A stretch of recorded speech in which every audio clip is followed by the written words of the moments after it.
Well, first of all, I have no issues or problems with Jimbo. He's done a great job at A&M. He did a great job for us.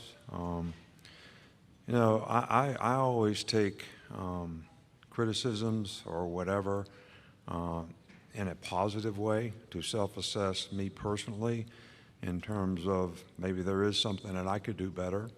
And so any comments that anybody makes, you or any coach, I always take into consideration. So, but there is no issues or problems. I've spoke on this subject of, name, image, and likeness is a great thing for players, and I'm all for players having the opportunity to create whatever value they can create for themselves. And our players did extremely well last year. I think they made over $3 million in name, image, and likeness.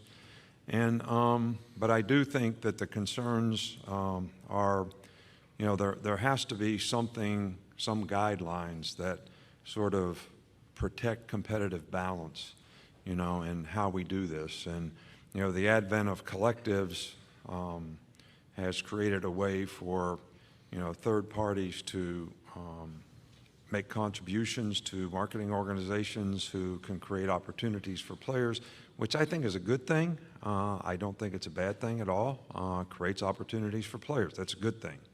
I think when it's used in recruiting and players start making choices and decisions based on promises that are made in name, image, and likeness, I'm not sure that is a good thing. So I do think there needs to be some guidelines, in that. And I think there needs to be transparency in, how all that's done.